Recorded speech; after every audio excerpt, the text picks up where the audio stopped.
우리 좌우 앞에 계신 분들과 인사 나누겠습니다. 주의 이름으로 축복합니다. 사랑합니다. 축복합니다. 행복하십시오. 오늘도 행복한 날입니다. 인사하십시오. 네. 사도행전을 살펴보면서 이 사도 바울의 선교 여정을 우리들이 살펴보고 있습니다. 그 1차 선교 여행의 대미가 이제 오늘 막을 내리게 되어집니다. 사도 바울의 선교는 그냥 사도 바울이 하고 싶어서 한 게 아니라 예수님께서 너희는 온천에 다니며 복음을 전파하라 라고 말씀하신 이 말씀에 순종해서 또 성령께서 안디옥에서 목회를 하고 있는 바울과 바나바를 따로 세워서 주께서 시키는 일을 위해서 보내셨습니다. 그래서 이 일을 하게 되어진 것이죠. 선교의 시작은 이 바울과 바나바를 통해서 시작되어진 것이 아니라 궁극적인 선교의 시작은 하나님으로부터 시작했습니다. 하나님께서 창세기에 보면 하나님의 형상을 따라 사람을 지으셨는데 그 사람이 죄로 인하여서 타락했습니다. 그래서 하나님과 관계가 끊어졌죠. 그 사람을 구원하기 위하여서 하나님께서 구원 계획을 세우신 것이 선교의 시작이 되었습니다. 그래서 성경은 하나님의 선교가 기록되어진 책이라고 할 수가 있습니다. 이렇게 시작된 하나님의 선교는 2000년 전 예수 그리스도의 이 땅에 오심을 통하여서 그를 믿는 자마다 구원받는다는 하나님의 이 선교가 큰 어떤 그 전환점을 맞이하게 됩니다. 그 전에는 하나님께서 직접 부르셔야 됐는데 이제는 누구든지 예수의 이름을 부르는 자마다 구원받는 길을 열어주신 것입니다.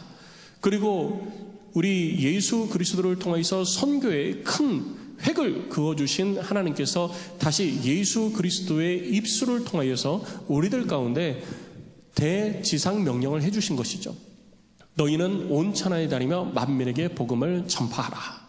그래서 이제는 하나님의 선교가 예수 그리스도를 통해서 우리들 가운데로 명령되어진 것입니다.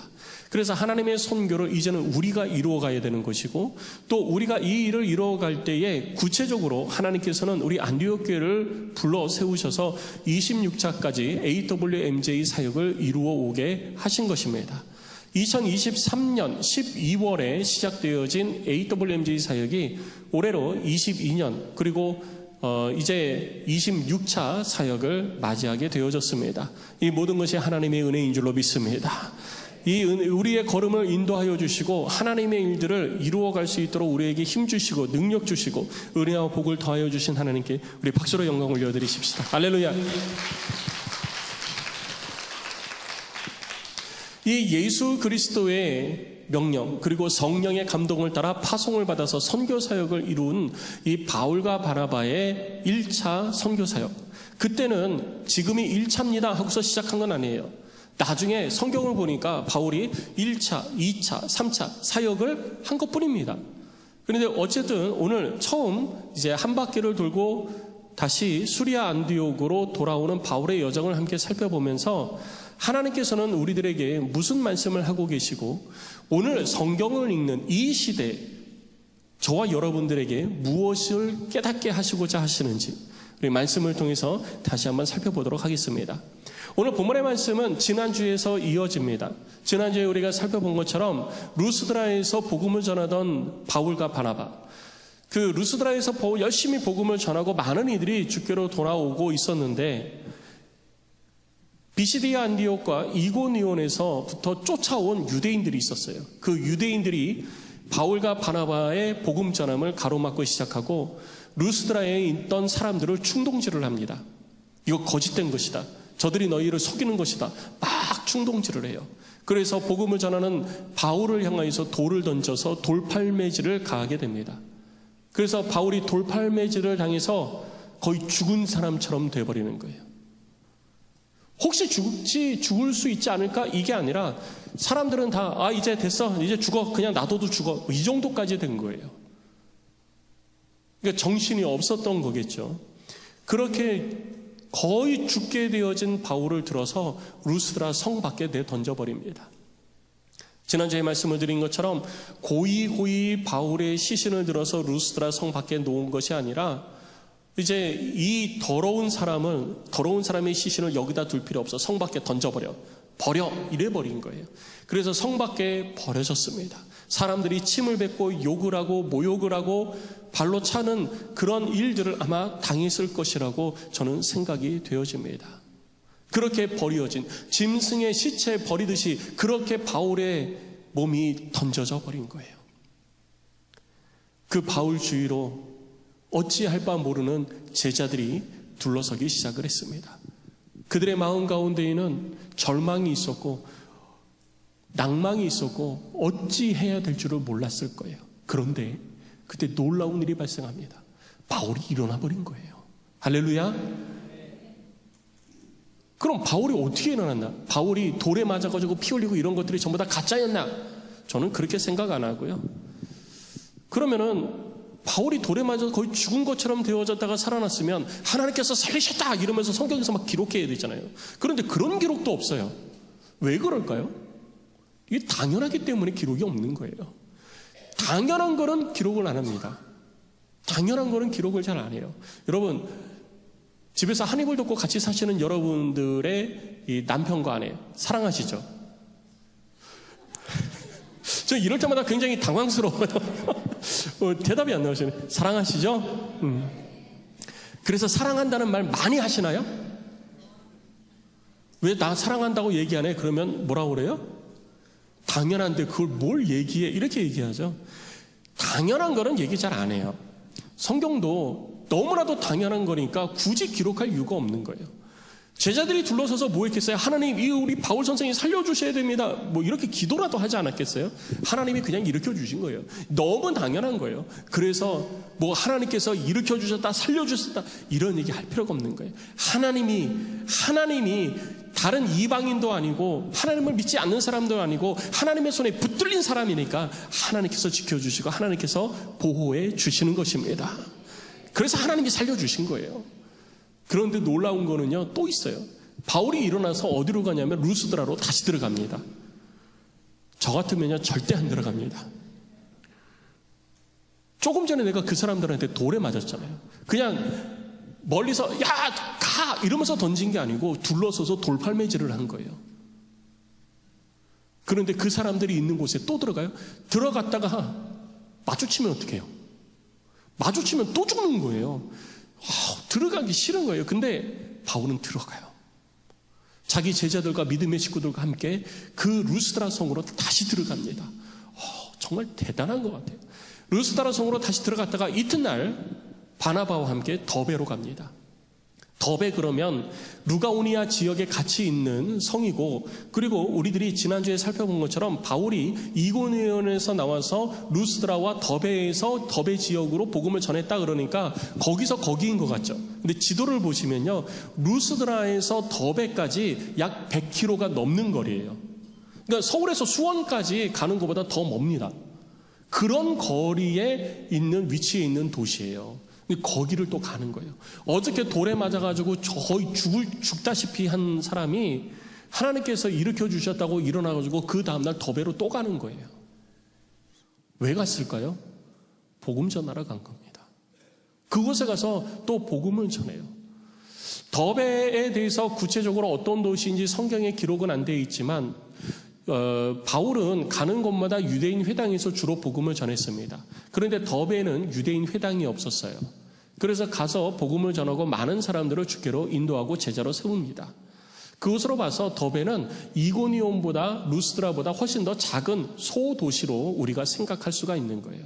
그리고 그곳에서 복음을 전한 바울은 이 소도시에서 다시 거꾸로 이제 지금까지 밟아온 도시들을 다시 되짚어 갑니다.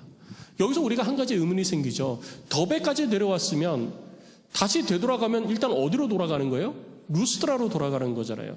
아까도 얘기했지만 거기 가고 싶지 않은 도시예요. 여러분 한번 생각해 보세요. 여러분들이 파주시에 갔는데 파주 사람들이 앞에다 바리케이드 쳐놓고 여러분들 오면 돈을 던져요. 고향 시민이라고 그러면 걸리면 돌에 맞아 죽어요. 그럼 거기 가겠어요? 바로 옆이잖아요. 그런데 가시겠어요? 안 가시죠. 그런데 바울도 마찬가지예요. 가는 길목에 있는 도시지만 결코 가고 싶은 생각이 없습니다. 그러면 안 가고 더베까지 왔으니까 계속 동진을 하면 어디로 오죠? 처음 출발했던 안디옥으로 올 수 있잖아요. 근데 왜 그리로 안 가고 거꾸로 되짚어 갈까요? 거기엔 두 가지 이유가 있습니다. 첫 번째는 오늘 지도를 조금 더 확대해서 그 옆에까지 보면은요, 더베에서 오른쪽으로 오게 되어지면 큰 산맥이 남에서 북쪽으로 쭉 있습니다. 여러분 지금 보시면 오른쪽에 보시면 약간 연두색으로 보이는 곳 보이시죠? 그 연두색으로 보이는 곳을 삥 둘러가지고 산맥이 가로막고 있죠. 그러니까 저 산은 그때 당시에 사람들이 걸어서 넘을 수 있을 만한 산이 아니에요. 그러니까 그리로는 못 넘어가요. 그러니까 끝까지 간 게 어디냐? 더베예요. 더 이상 갈 수가 없는 거예요. 그러니까 저 산을 넘어서 가면은 바울의 고향인 다소가 있습니다. 그리고 다소에서 더 내려가면은 수리아 안디옥이 있는 거예요. 근데 저 산맥이 쫙 가로막고 있으니까 갈 수가 없는 거예요. 그래서 다시 서쪽으로 해서 다시 되돌아가게 되어진 것이 첫 번째 이유고요. 두 번째 이유는 각 도시마다 바울이 다니면서 복음을 전하고 그곳에 믿는 사람들이 생겨났잖아요. 믿는 사람이 있으니까 뭐가 세워졌을까요? 교회가 세워진 거예요. 그래서 그 교회에서 신앙생활을 하고 있는 사람들을 찾아가서 격려하고 용기를 북돋아주기 위해서 다시 되짚어 간 것입니다. 그곳을 찾아가서 그곳에서 신앙생활을 하는 사람들에게 이제는 내가 너희들과 함께 할 수 없다. 나는 이제 돌아간다. 그래 너희들 여기서 살면서 신앙생활을 하니 신앙생활을 하는 너희들은 이렇게 신앙생활을 해라 라고 부탁의 말을 해주기 위해서 바울은 다시 자기가 왔던 복음을 전했던 도시들을 거꾸로 되짚어가게 된 것이죠.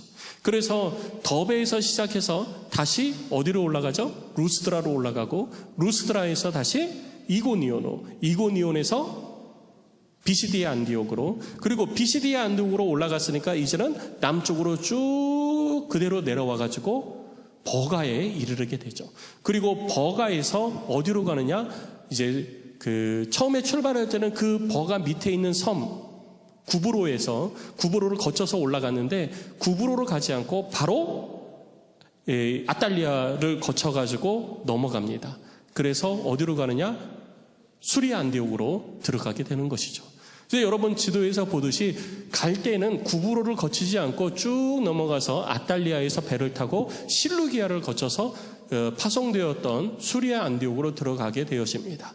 그러면 각 자기가 복음을 전했던 그 지역에 들어가서 바울은 어떤 권면을 했을까요?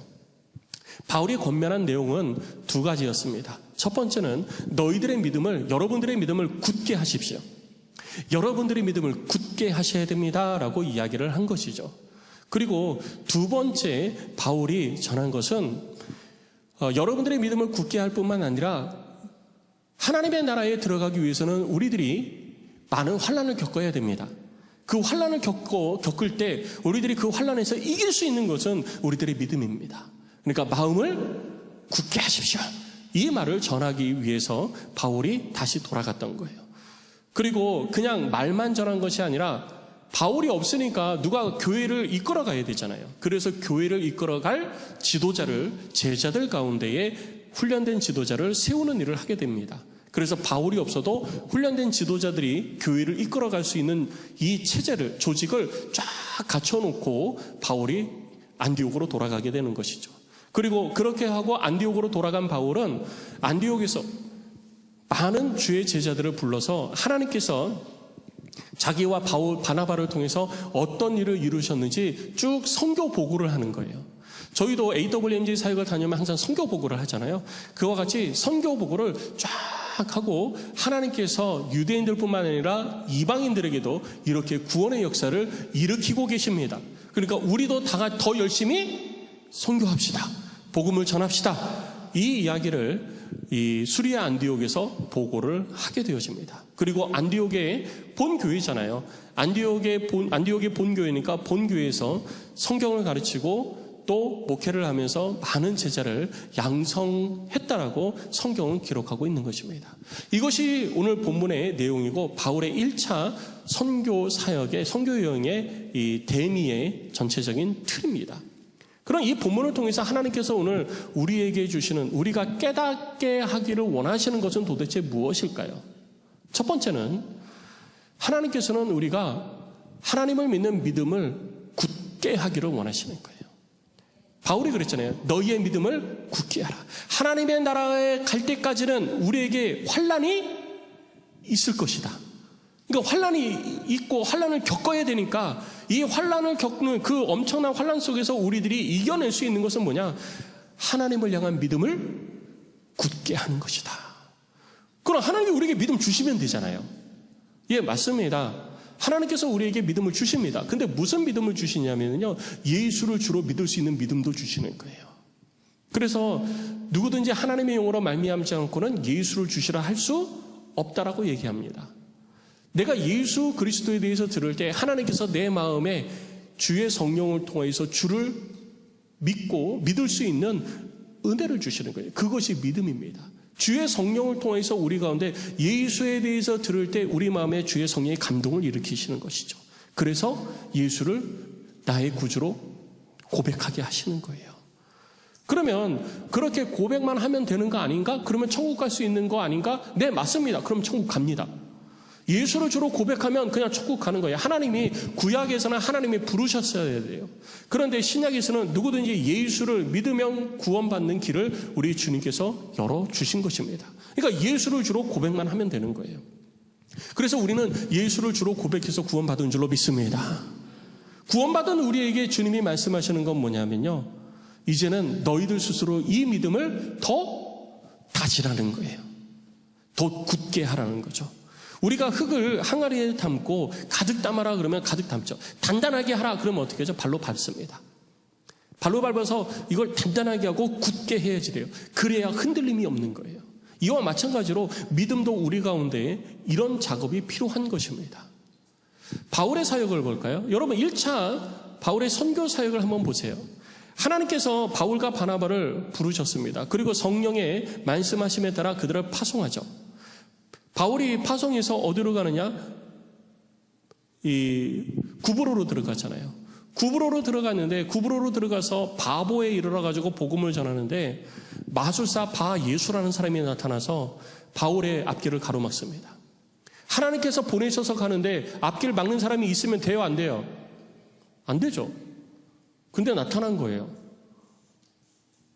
아니, 하나님이 보내셔서 갔는데 왜 앞길 막는 사람이 나타나느냐? 이것이 우리들 가운데 찾아오는 환난입니다. 하나님의 일을 이루어 가는데도 앞길 막는 자가 나타나는 거예요. 그래서 바울은 그를 향해서 성령의 능력으로 대적해가지고 그를 물리치고 그 방해를 이겨내고 서기오 바울이라는 이 구브로의 총독에게 복음을 전하고 그가 예수를 영접하게 하는 것이죠. 이렇게 구브로에서 복음의 열매를 맺은 바울은 이젠 북쪽으로 자신감이 충만해가지고 북쪽으로 올라갑니다. 그래서 버가에 이르죠. 버가에 이르렀는데 거기서 또 문제가 발생하는 거예요. 우리가 알고 있듯이 버가에서 마가 요한이 예루살렘으로 돌아가 버립니다. 선교팀이 해체 직전으로 와버리는 거예요.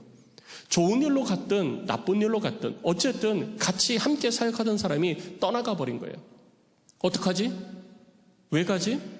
우리 어떻게 해야 돼? 그냥 우리도 돌아갈까? 여러분 이런 마음이 없었겠어요? 조금 있었겠죠. 많이 있었는지 조금 있었는지 모르겠지만 아무래도 들었었을 것 같아요.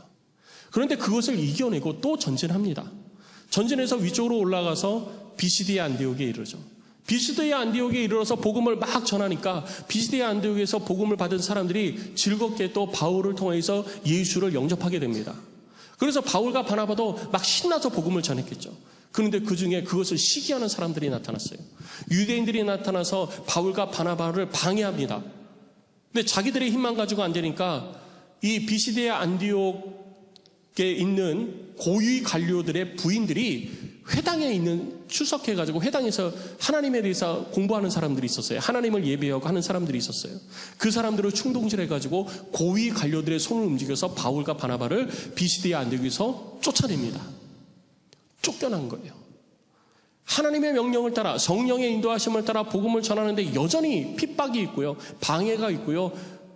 괴로움이 있습니다. 환난이 있습니다. 바울이 그냥 쫓겨난 거예요. 그래서 바울은 발에 먼지를 떨어버리고 비시디아 안디옥에서 출발해가지고 이고니온으로 들어가게 되어지죠. 아예 하나님이 여기는 하지 말라고 그러시나 보다 하고 갔을 수도 있어요. 근데 어쨌든 이고니온으로 들어갔습니다. 이고니온으로 들어간 바울과 바나바는 유대인 회당을 찾아가서 복음을 전했습니다. 복음을 전했더니 많은 유대인과 이방인들이, 회당에 있던 사람들이 예수를 주로 영접했어요. 그러니까 회당이 사람들이 둘로 쪼개집니다. 한 무리는 바울과 바나바를 통해서 예수를 알고 예수를 믿는 사람이 될 거예요. 한 무리는 여전히 유대인들을 따르게 됩니다. 그래서 두 그룹 간에 충돌이 발생하는 거예요.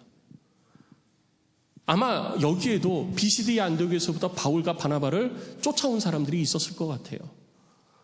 그들이 바울과 바나바의 이런 행태가 마음에 안 들어가지고 또 방해를 하는 거예요. 방해를 하고 이고니온에 있는 사람들을 충동질해가지고 바울 죽이자. 그래서 우리 돌로 쳐서 죽이자. 이렇게 계획을 딱 하는데 그 계획을 바울과 바나바가 딱 듣잖아요. 그래서 이고니온에서 이번에 뭐 하죠? 도망치잖아요. 비시디아 안디옥에서는 쫓겨났어요. 이고니온에서는 도망쳤어요. 이게 뭔 일이래요? 하나님께서 보내셔서 하시는데 쫓겨나고 도망치고, 그리고 루스드라로 들어갔더니 루스드라에서는 결국 어떻게 됐어요? 돌에 맞아 거의 죽을 뻔하잖아요. 하나님의 은혜로 살아났지만 돌에 맞아 죽게 되어진 거예요. 아니, 주님의 명령을 따라 하는데, 주님의 뜻을 이루어가고 하나님을 섬기고 하나님의 말씀에 순종하는데 쫓겨나고 도망치고 죽을 뻔하고, 이게 뭔 일이래요? 이 모습을 바라보면 우리가 생각할 때는요, 하나님 믿어도 이런 거 생기네? 어떡하지? 그때 바울이 얘기하는 거예요. 우리가 하나님의 나라에 들어갈 때까지는 많은 환난을 겪어야 할 것이라. 그럼 이 환난 속에서 우리가 이길 수 있는 것은 뭐냐? 우리의 믿음을 굳게 하라. 믿음을 굳게 하는 방법이 뭐냐면요, 바로 하나님의 약속을 바라보는 거예요. 그래서 바울은 얘기하잖아요. 바울의 고백을 쭉 살펴보면요, 성경의 다른 곳에 있는 바울의 고백을 기억해 보십시오. 바울은 이렇게 얘기합니다. 내가 달려가길 다 달려가고 나의 사명을 마쳤으니 내가 하늘의 영광의 면류관을 바라보노라. 바울은요, 하나님을 믿은 거예요. 하나님을 믿는다는 것은 하나님의 말씀을 믿는 것이고 하나님의 약속을 믿은 것입니다. 내가 환난 가운데 있어도, 내가 괴로운 가운데 있어도 하나님의 말씀에 순종하는 자를 하나님은 결코 외면하지 않으시고 그에게 은혜와 복을 더하사 그를 위해서 하늘의 상급을 예비해 두셨다라는 믿음과 확신이 바울에게 있었던 것입니다. 이 믿음이 흔들리지 않은 거예요. 그래서 쫓겨나고 도망치고 죽음의 문턱에까지 이르렀어도 바울은 아무 문제가 되지 않았던 것입니다. 성도 여러분, 이 세상을 살아가고 있는 우리들도 신앙생활을 하면서 기도하고 성경을 배우고 성경의 말씀을 따라 하나님의 뜻을 따라 우리가 한 걸음 한 걸음 순종하면서 나아가잖아요.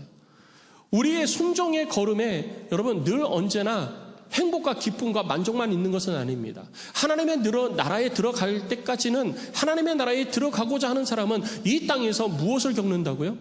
환난을 겪어요. 그러니까 내게도 환난이 있다 없다? 있다. 그 환난을 우리는 어떻게 해야 되죠? 이겨야 되는 거예요. 그런데 그 환난을 우리들의 힘과 우리들의 지식과 우리들의 지혜로는 이길 수 없습니다.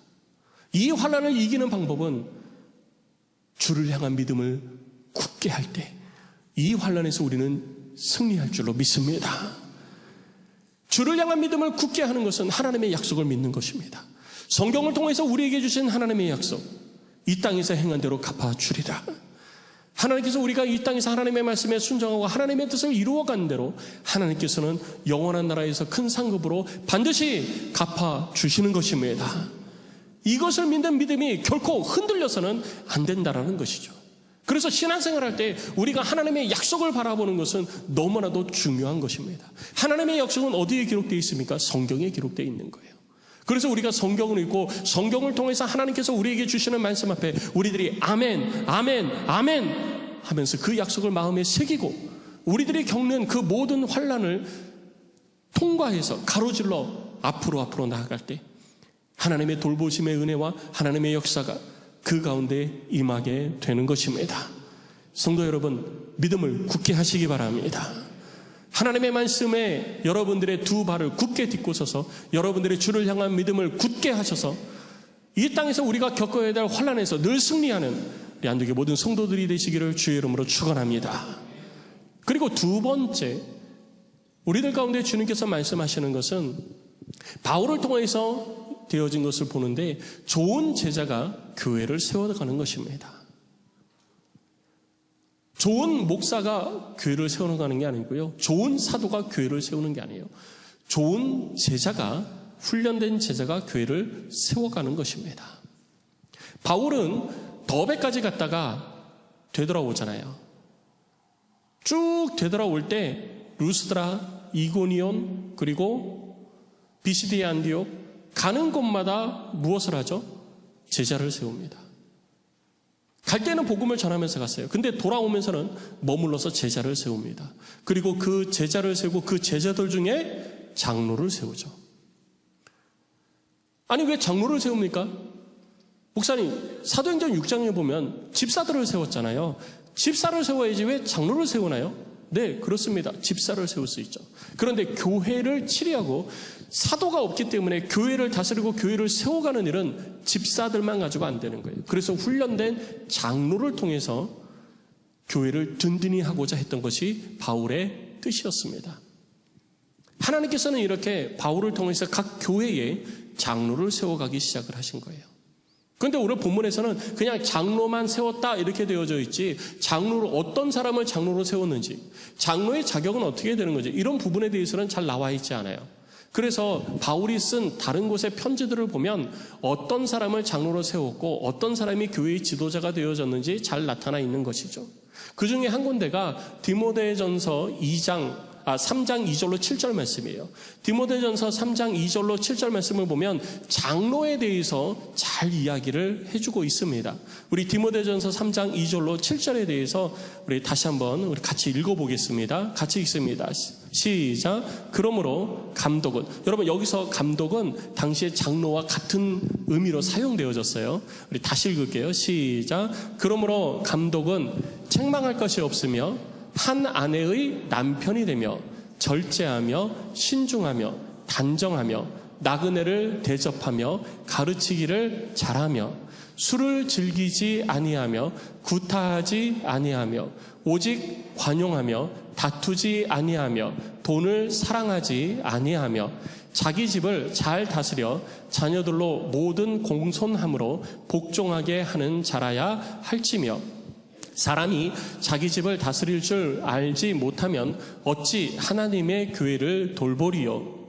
새로 입교한 자도 말지니 교만하여져서 마귀를 정죄하는 그 정죄에 빠질까 하며 또한 외인에게서도 선한 증거를 얻은 자라야 할지니 비방과 마귀의 올무에 빠질까 염려하라. 할렐루야. 이런 사람을 장로로 세운 거예요. 더베, 그리고 루스드라, 이고니온, 비시디아 안디옥, 버가, 이 지역에 믿는 사람들이 생겨나고 그들이 교회를 이루었습니다. 교회를 이룬 그들에게 그 교회를 치리할 수 있도록 지도자를 세우는데 그 지도자가 바로 장로였고, 누구를 장로로 세우느냐? 이런 사람들을 장로로 세웠던 것입니다. 오늘 본문에서는 장로의 자격에 대해서 안 나와 있지만 디모데에게 말한 내용을 보면 이런 사람들을, 바울이 이렇게 얘기했으니까 이런 사람들을 장로로 세웠을 거예요. 그래서 장로는 단순히 교회 안에서만 인정받으면 안 됩니다. 오늘 디모데전서 3장 7절 말씀을 보면 또한 누구에게도, 외인에게도, 외인이 누굽니까? 교회 밖에 있는 사람이에요. 믿지 않는 사람들이죠. 믿지 않는 사람들에게도 선한 증거를 얻을 수 있어야 되는 것입니다. 그러니까 좋은 그리스도인은 교회 안에서도 교회 밖에서도 사람들로부터 인정받고 칭찬받는 사람이 되어야 되는 거예요. 예수님께서 그 키와 지혜가 자라가며 하나님과 사람들로부터 칭찬을 받았더라라고 한 그 기록과 마찬가지인 것입니다. 결국 좋은 그리스도인은 예수를 닮아가는 삶을 살아야 되고, 예수를 닮아가는 삶을 사는 가운데에 특별히 더 지도자가 될 만한 사람들을 훈련시켜서 장로로 세웠던 것이죠. 그리고 그에게 교회를 맡긴 것입니다. 그에게 모든 지도자로서의 권한을 준 것은 아니에요. 그들로 하여금 누구를 의탁하게 했느냐? 예수 그리스도를 의탁하게 한 거예요. 그래서 예수 그리스도께 그들을 의탁한 거죠.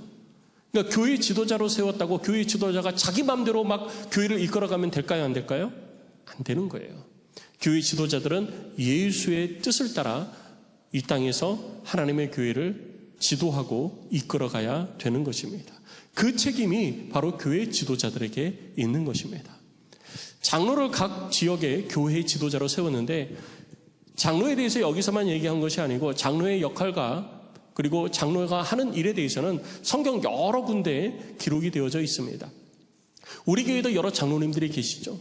그 장로님들을 바로 그런 기준에 의해서 저희가 선별을 하고, 그 중에 또 선별을 해서 지금의 장로로 임직을 하고 교회에서 사역을 맡긴 것이죠. 그럼 장로가 된 사람들은 장로로서 어떤 사역을 해야 될 것인가? 이 내용 5가지 내용을 볼 텐데요. 이 내용을 보면서 사람들이 또 그럴지도 몰라요. 우리 장로님은 잘하나 못하나 한번 봐야 되겠다 그러지 마시고, 우리 장로님은 다 잘합니다. 그렇게 보라는 얘기가 아니라, 우리 장로님들은 내가 저 중에 내가 부족한 것은 무엇일까?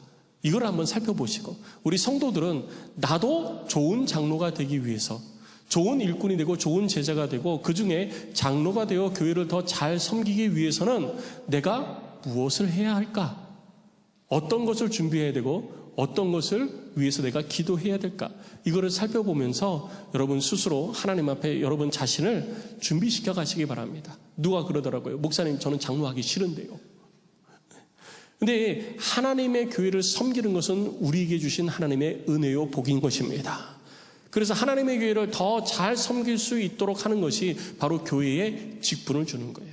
집사의 직분은 집사의 직분에 맞게 교회를 섬기는 거고, 또 권사는 집사보다 더 많은 권한을 가지고 교회를 섬기는 것입니다. 안수 집사도 마찬가지예요. 장로는 그들보다 더 많은 권한과 책임을 가지고 교회를 섬겨야 되는 거예요. 이것이 바로 교회를 섬기는 직분자된 자들의 자세요 모습인 것이죠. 그러면 우리 5가지 모습을 한번 살펴보도록 하겠습니다. 먼저 장로가 된 사람이 해야 될 것, 첫 번째는 하나님의 말씀으로 교회를 치리할 수 있어야 되는 거예요. 교회는 하나님의 뜻을 따라 세워진 것입니다. 그리고 하나님의 뜻을 따라 지도되어지는 곳이에요. 그래서 사람의 생각이나 방법을 가지고 교회는 운영이 되어져서도 안 되고 지도가 되어져서도 안 되는 것입니다. 지난 성령운동 때 우리가 살펴본 것처럼 사도행전 6장에 보면 교회의 일꾼, 곧 집사를 세우는 기준에 대해서 3가지가 나옵니다. 첫 번째는, 그 기준의 첫 번째는 무엇이냐? 첫 번째는 성령으로 충만한 사람이에요.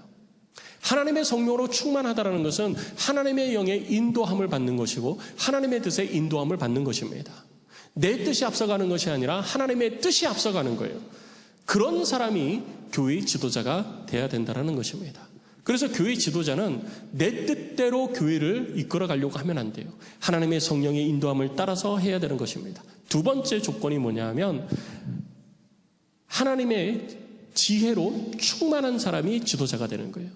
하나님의 지혜는 어디에 기록되어져 있냐? 성경에 기록되어져 있습니다. 지혜의 근본 되시는 하나님의 뜻이 성경에 기록되어져 있어서 성경을 따라 다스리고 이끌어가는 교회가 되어야 되는 것입니다.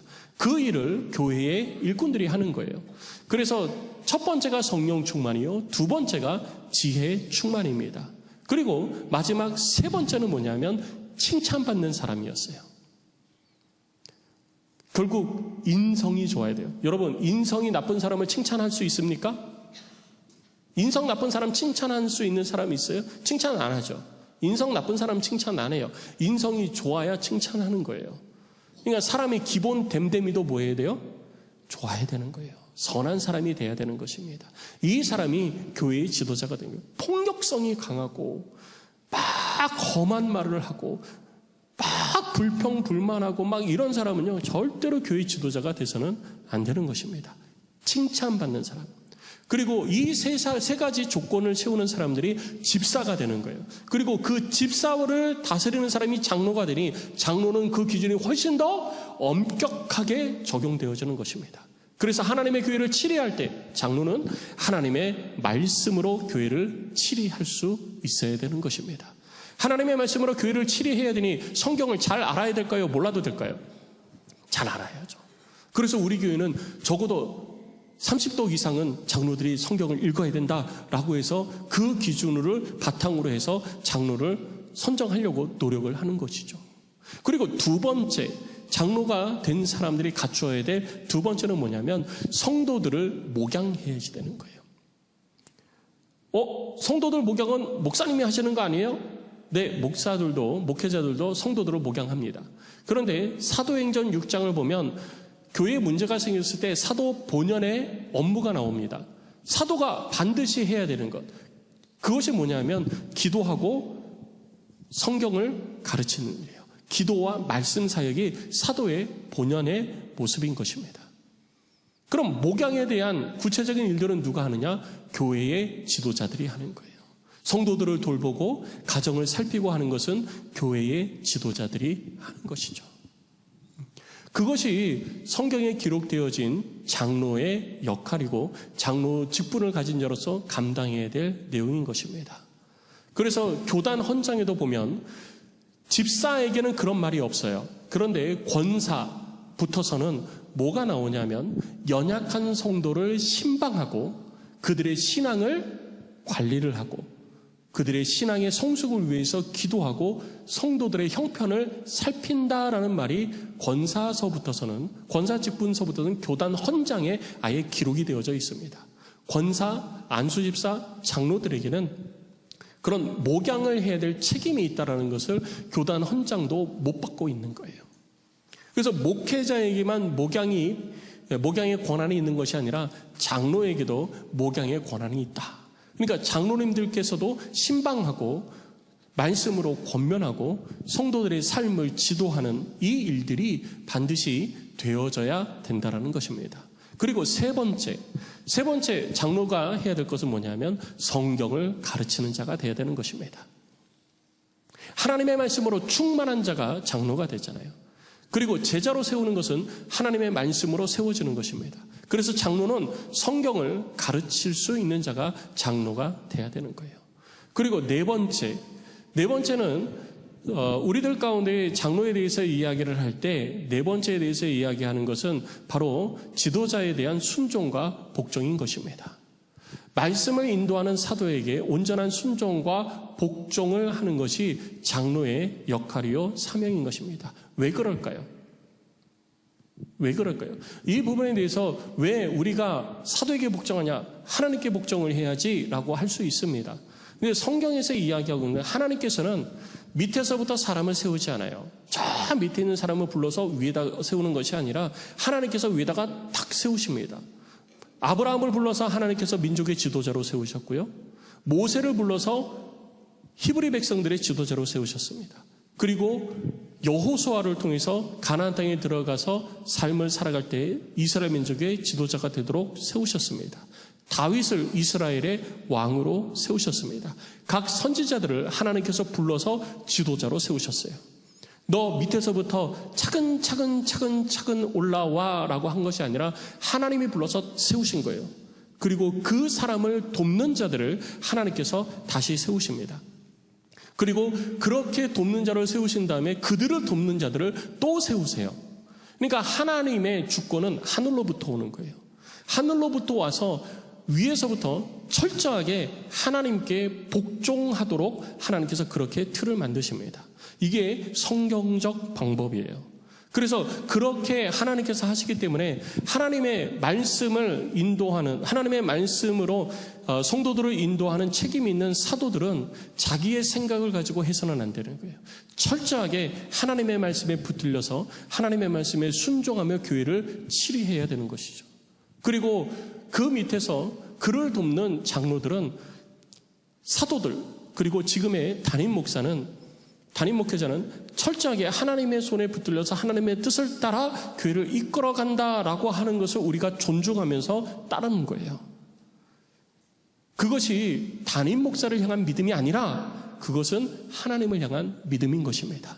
하나님께서 이 교회에 담임 목사를 세우셨으니 하나님께서 그를 통해서 하나님의 일을 이루시니 하나님께서 직접 내게 야, 너 이렇게 해라, 교회를 이렇게 해라, 성도를 이렇게 해라 이렇게 말씀하시는 게 아니라면 우리가 하나님께서 세우신 자를 통하여서 우리 가운데 들려지는 말씀 앞에 우리는 순종하고 복종하는 것이 필요한 것이죠. 그리고 장로들의 말에 권사, 안수주사들은 또 순종하고 복종해야 됩니다. 그 밑에 집사는 역시 마찬가지로 그렇게 하나님의 말씀의 기준을 둔 질서에 의해서 또 그 위에 세워진 자들에게 순종하고 복종하는 것이죠. 그래서 교회의 주권은 항상 하나님으로부터 시작되어지고 하나님으로부터 나오는 것이지 사람에게서 나오는 게 아니에요. 그래서 민주주의하고 하나님의 방법하고는 다른 것입니다. 민주주의는 우리가 필요한 사람을 우리가 뽑잖아요. 우리가 필요한 사람을 뽑아서 우리 위해서 해주세요라고 하는데 하나님은 하나님이 필요한 사람을 하나님이 세우시고 하나님이 필요해서 그를 통해서 하나님의 일을 이루시는 거예요. 방법이 다릅니다. 틀이 다르고 기본 출발점이 다른 거예요. 그래서 교회는 성경적인 교회는 결코 민주주의가 될 수가 없는 것입니다. 항상 교회는 그래서 신본주의가 되어야 되고 교회에서 사역을 하는 담임 목사를 비롯한 모든 목회자들과 모든 일꾼은 항상 하나님의 뜻에 철저하게 맞춰져서 교회를 다스리고 교회를 이끌어가야 됩니다. 그래야 교회가 건강한 교회가 될 수 있는 거예요. 그리고 마지막 5번째는 뭐냐면요. 사도들을 향한 존경의 마음을 가져야 된다는 것입니다. 목회자들을 향한 존경의 마음 가져야 되죠. 제가 목사라서 담임 목사라서 그 말씀을 드리는 게 아니고요. 저도 잘못 많이 합니다. 여러분 생각해 보세요. 여러분 한 입을 덮고 삶을 사는 사람 아까 사랑하냐고 물어봤더니 두 번째 대답하셨잖아요. 첫 번째 확 대답을 했어야 되는데 조금 늦었어요. 근데 사랑해서 결혼하셨잖아요. 그런데 그 사랑하면서 결혼한 그 사람의 단점만 다 적어보세요. 장점은 생각하지 말고 단점만 생각해 보세요. 그러면 사랑스러워요? 미워 죽겠어요? 그럼 미워 죽겠는 거예요. 그래서 우리가 원수라고 그러는 거예요. 그래서 같이 사는 거거든요. 주님이 원수를 사랑해라. 그래서 같이 사는 거죠. 주님이 네 원수를 네 몸같이 사랑해라 했으니까 단점만 맨날 보면서 어이구 이 왼수야. 내가 주님의 말씀이 아니었으면 너하고 그냥 같이 안 살 텐데 주님이 원수라고 같이 살아가 그래가지고 내가 너하고 같이 산다 이러면서 그냥 맛이 사는 거죠. 근데 여러분 아무리 단점밖에 눈에 안 보이는 사람도요. 단점 보지 말고 장점만 기록을 해보세요. 내가 정말 미워하는 사람도요. 그 사람의 장점만 기록해보세요. 장점만. 그럼 그 사람이 이뻐 보여요? 사랑스러워 보여요? 아니면 미워 보여요? 사랑스러워 보이는 거예요. 그래서 교회는 단점을 보는 게 아니라 장점을 봐야 되는 것입니다.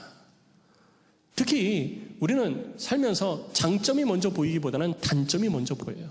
그래서 불평하고 불만하고 시기하고 원망하고 하는 말들이 우리들의 입술에서 떠나지는 않습니다. 그런데 성경은 뭐라고 하냐면 불평, 시기, 절망, 위기, 원망 이런 거 질투 이런 거 다 하지 말라고 그러잖아요. 이거 하는 것은 다 죄 짓는 거라고 그러잖아요. 우리는 뭐만 봐야 되느냐? 장점만 봐야 되는 거예요. 제가 담임 목사지만 여러분 제가 장점만 있겠어요? 아니요. 단점 많습니다. 단점 많아요. 제가 가지고 있는 단점 여러분 단점만 한번 생각해 보세요. 담임 목사의 단점만 한번 생각해 보세요. 그러면요. 꼴도 보기 싫습니다.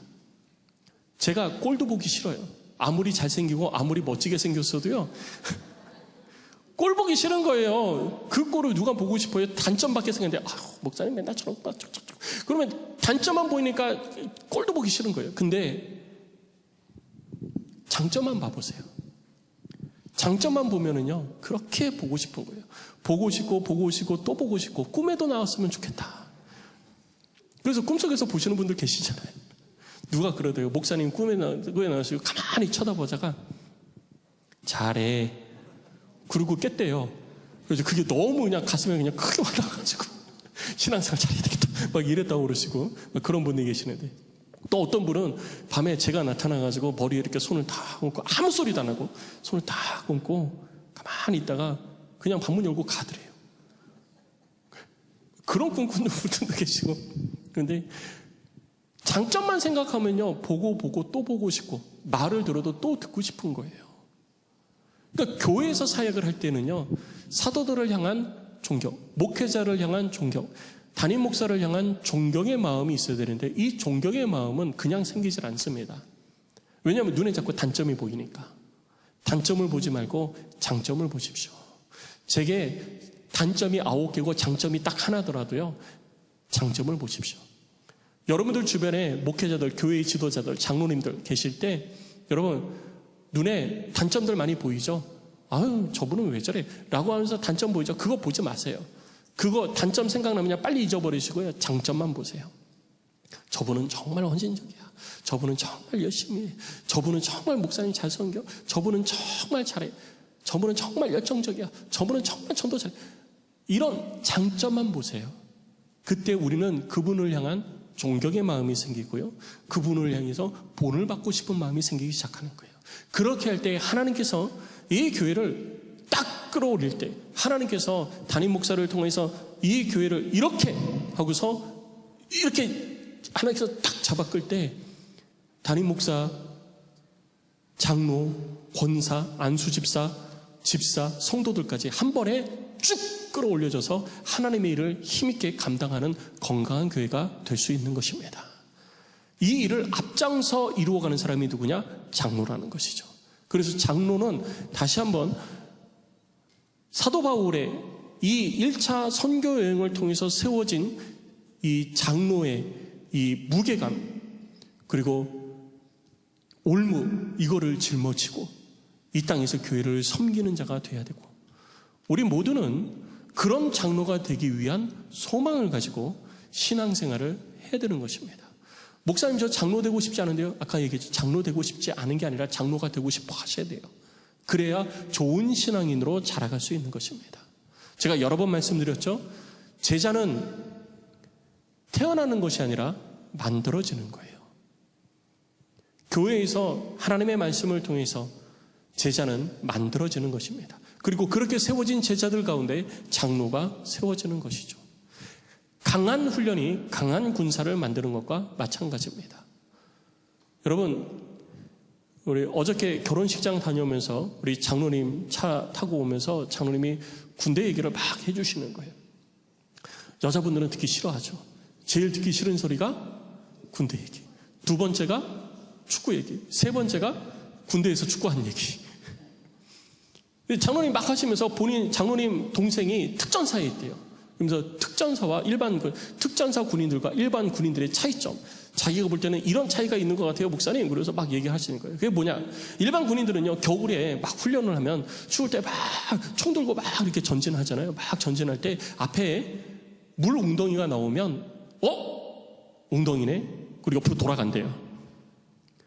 훈련할 때. 그러니까 실제로 전투에서는 안 그렇겠죠. 근데 훈련할 때 옆으로 돌아간대요. 근데 특전사는요, 본인 동생이 특전사인데 특전사 총 들고 똑같이 한겨울에 훈련할 때 똑같이 앞으로 간대요. 전진하는데 물 웅덩이가 딱 나오는데 특전사 군인들은 물 웅덩이가 딱 나와도 그냥 물속으로 그대로 들어간대요. 물속으로 그대로 들어가서 머리끝까지 꽉 잠기고 조금 있다가 저쪽 편에서 머리속도 그대로 나온대요. 그 추운 겨울에 한치의 흐트럼도 없이 그대로 움직인대요. 그래서 특전사인 거예요. 특전사의 훈련이 쉽겠어요? 일반 군인들의 보병의 훈련이 쉽겠어요? 쉬운 거는 보병의 훈련이 더 쉽습니다. 힘든 거는 특전사가 더 힘들죠. 특전사는요, 입에서 땀내가 날 정도, 입에서 단내가 날 정도로 매일같이 그렇게 훈련을 받는 거예요. 하나님의 말씀으로 훈련을 받은 만큼 우리의 신앙은 견고해지는 것입니다. 그러니 교회에서 신앙 훈련을 할 때 여러분 결코 게을리해서는 안 돼요. 결코 게을리해서는 안 됩니다. 지난 주간에 한 주간 동안 성령운동 했잖아요. 성령운동을 한 사람들은요, 지금도 보면 표정이 달라요. 말씀을 듣는 자세도 다르고 표정도 다릅니다. 하나님의 말씀을 사모하는 그 사모함이 다른 거예요. 그만큼 훈련되어졌기 때문에 신앙이 자라가는 것이죠. 성령운동 안 하신 분들은 난 예전에 했어. 그리고 이번엔 안 해도 돼. 이번엔 패스. 나는 올 봄에 했으니까 이번엔 패스. 그래가지고 안 하신 분들은요. 벌써 제가 그 다음은 얘기 안 하겠습니다. 다른 거예요. 그래서 교회는 더 좋은 하나님의 사람을 만들기 위해서 끊임없이 훈련을 시키려고 그러는 거예요. 그래서 제가 여러분들을 괴롭히려고 막 훈련을 하려고 하는 게 아니라 여러분들의 신앙이 더 견고해져서 하나님의 나라를 온전히 세워가고 하나님의 교회를 바로 세워가도록 하기 위해서 저는 여러분들을 끊임없이 훈련시키려고 하는 것이고, 반대로 여러분은 훈련이 힘드니까 나 훈련 안 받아 라고 하면서 자꾸 도망다니는 거죠. 이 실갱이가 계속되어지는데 여러분 이제는 마음을 접으시고 교회에서 하는 훈련에 적극 참여하셔서 여러분들의 신앙을 견고히 세워가서 하나님의 나라를 온전히 이루고 하나님의 교회를 바로 섬길 수 있는 좋은 지도자가 다 되시기를 주의 이름으로 축복합니다. 우리 시간 함께 찬양하고 기도하겠습니다. 우리 두 가지 기도 제목 우리 함께 읽고 이 기도 제목 가지고 함께 기도할 텐데요. 우리 첫 번째 기도 제목이 있습니다. 1. 주여 주를 믿는 믿음에 굳게 서서 절대 순종으로 주의 일을 이루겠습니다. 꼭 이렇게 하시기 바랍니다. 믿음에 굳게 서시기를 주의 이름으로 축복합니다. 두 번째 읽습니다. 2. 주여 좋은 제자로 양육받고 다른 사람을 제자로 삼아 하나님의 교회를 세워가겠습니다. 나를 도와주소서. 내가 훈련받겠습니다. 주님, 내가 좋은 교회 지도자로 세워질 수 있도록 하나님 나를 도와주시옵소서. 기도하시는데요. 나이가 이제 60인데요 목사님. 괜찮아요. 하나님의 앞에서 나이가 60이 무슨 소용이 있습니까? 나이가 70인데요 괜찮습니다. 아직도 멀었습니다. 목사님 전 80인데요 괜찮아요. 100세 시대입니다. 20년 남았어요. 20년 남았어요. 괜찮아요. 중요한 것은 하고자 하면 길이 열리는 것인데 하고자 하지 않으면 있는 길도 안 보이는 거예요. 여러분 마음을 바꾸시고 생각을 달리하시기 바랍니다. 우리 이 시간 함께 박수하면서 찬양하고 우리 힘있게 찬양하고 이 두 가지 기도 제목 가지고 같이 기도하겠습니다.